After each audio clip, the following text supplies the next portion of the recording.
Sebelum nonton video yang ini, kalian harus nonton dulu video part satunya. SMK bisa. Tugas untuk kalian, tonton videonya sampai habis. Rangkum di buku catatan materi kali ini. Kirim foto rangkumannya ke berkas e-learning sekolah.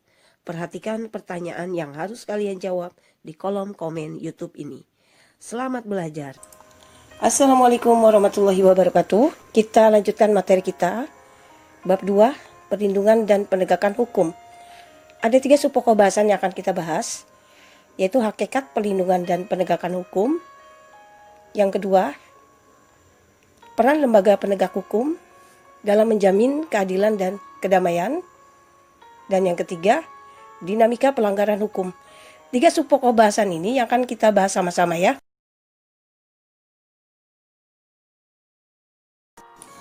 Peran lembaga penegak hukum dalam menjamin keadilan dan kedamaian. Ada kepolisian, ada kejaksaan, ada hakim, ada advokat. Kita uraikan perannya masing-masing agar kalian lebih paham lagi. Peran Kepolisian Negara Republik Indonesia.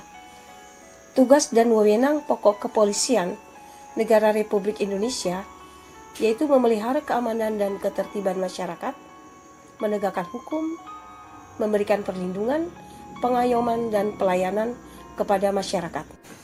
Beberapa tugas kepolisian negara Republik Indonesia dalam melaksanakan tugas dan wewenang pokok sebagai berikut. Melaksanakan pengaturan, penjagaan, pengawasan, dan patroli terhadap kegiatan masyarakat dan pemerintah sesuai kebutuhan. Menyelenggarakan segala kegiatan dalam menjamin keamanan, ketertiban dan kelancaran lalu lintas di jalan, membina masyarakat untuk meningkatkan partisipasi masyarakat, kesadaran hukum masyarakat, serta ketaatan warga masyarakat terhadap hukum dan peraturan perundang-undangan, turut serta dalam pembinaan hukum nasional, memelihara ketertiban dan menjamin keamanan umum. Peran Kejaksaan Republik Indonesia. Peran jaksa dalam bidang pidana sebagai berikut: melakukan penuntutan, melaksanakan putusan pengadilan yang sudah memperoleh kekuatan hukum tetap, melaksanakan pengawasan terhadap pelaksanaan putusan pidana bersyarat, pidana pengawasan, dan lepas bersyarat, melakukan penyidikan terhadap tindak pidana tertentu berdasarkan undang-undang, melengkapi berkas perkara tertentu, dan untuk itu dapat dilakukan pemeriksaan tambahan bersama penyidik sebelum dilimpahkan kepada pengadilan. Peran jaksa dalam bidang perdata dan tata usaha negara untuk ketertiban dan ketentraman umum sebagai berikut: meningkatkan kesadaran hukum masyarakat, mengamankan kebijakan penegakan hukum, mengawasi peredaran barang cetakan, mengawasi aliran kepercayaan yang dapat membahayakan masyarakat dan negara, mencegah penyalahgunaan dan garis miring atau penodaan agama, penelitian dan pengembangan hukum, serta statistik kriminal. Peran hakim sebagai pelaksana kekuasaan kehakiman. Seorang hakim harus memiliki integritas, berkepribadian tidak tercela, jujur, adil, profesional, dan berpengalaman di bidang hukum. Seorang hakim diberikan wewenang mengadili. Oleh karena itu, hakim wajib menggali, mengikuti, dan memahami nilai-nilai hukum dan rasa keadilan yang hidup dalam masyarakat. Peran advokat dalam penegakan hukum. Advokat memiliki hak dalam melaksanakan tugasnya sebagai berikut: bebas mengeluarkan pendapat sesuai aturan, bebas menjalankan profesinya sesuai aturan, tidak dapat dituntut baik perdata maupun pidana dalam menjalankan tugas profesinya dengan baik, berhak memperoleh informasi, data, dan dokumen dari instansi untuk pembelaan kliennya, berhak atas kerahasiaan hubungan dengan klien, termasuk perlindungan atas berkas dan dokumennya, tidak dapat diidentikan dengan kliennya dalam membela perkara klien, oleh pihak yang berwenang dan atau masyarakat. Kewajiban advokat dalam melaksanakan tugas profesinya sebagai berikut. Dilarang mendiskriminasi klien, wajib merahasiakan segala sesuatu yang diketahui dari kliennya, kecuali undang-undang menentukan lain. Dilarang memegang jabatan yang bertentangan dengan kepentingan tugas dan martabat profesinya. Advokat yang menjadi pejabat negara tidak melaksanakan tugas profesinya selama memangku jabatan tersebut. Dinamika pelanggaran hukum yang akan kita pelajari adalah bentuk pelanggaran hukum dan sanksinya, serta partisipasi dan kesadaran hukum masyarakat. Oke, yang berikutnya, bentuk pelanggaran hukum dan sanksinya. Di lingkungan keluarga, melanggar perintah orang tua, menonton acara televisi sampai larut malam. Lalu di lingkungan sekolah, misalnya terlambat datang ke sekolah, tidak mengerjakan pekerjaan rumah. Lalu di lingkungan masyarakat, misalnya kalian mangkir dari ronda malam dan mengganggu tetangga. Yang berikutnya adalah lingkungan bangsa dan negara, melanggar rambu-rambu lalu lintas, melakukan korupsi. Nah, sekarang partisipasi dalam perlindungan dan penegakan hukum. Yang pertama adalah kepatuhan terhadap hukum di lingkungan keluarga.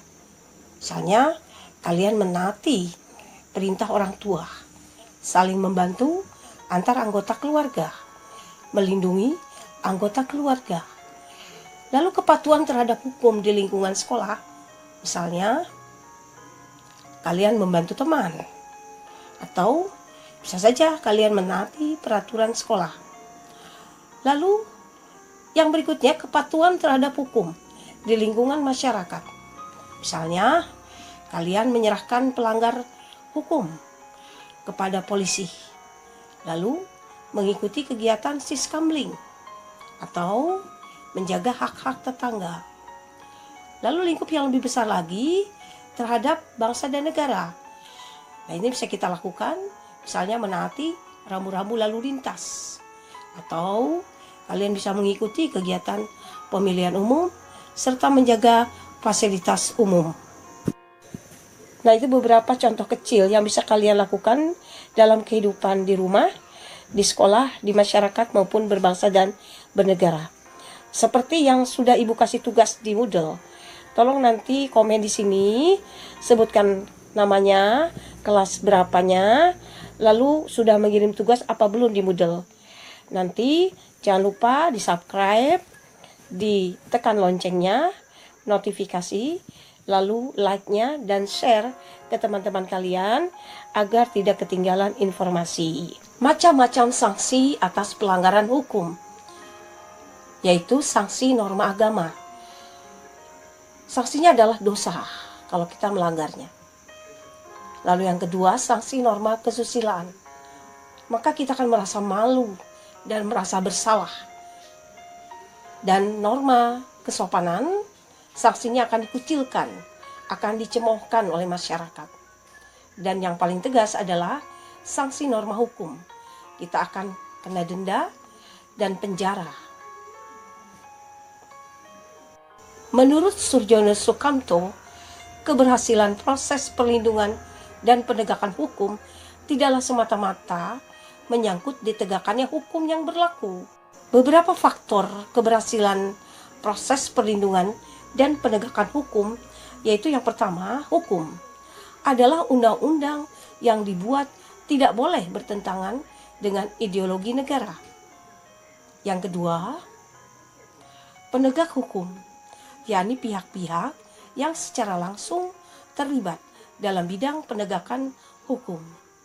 Yang ketiga, yaitu masyarakat, yakni masyarakat lingkungan di mana hukum tersebut berlaku atau diterapkan. Yang keempat, sarana atau fasilitas yang mendukung penegakan hukum. Sarana dan fasilitas tersebut mencakup tenaga manusia yang terdidik dan terampil, organisasi yang baik, peralatan yang memadai, keuangan yang cukup, dan sebagainya.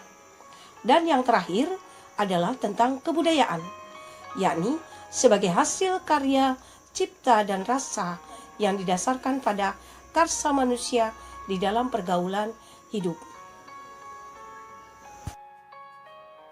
Ciri-ciri seorang yang berperilaku sesuai dengan hukum. 1. Disenangi oleh masyarakat pada umumnya, tidak menimbulkan kerugian bagi diri sendiri dan orang lain, tidak menyinggung perasaan orang lain, menciptakan keselarasan, dan mencerminkan sikap sadar hukum, serta mencerminkan kepatuhan terhadap hukum. Sudahkah kalian melakukan hal tersebut? Berperilaku sesuai dengan hukum? Mudah bukan? Tidak sulit.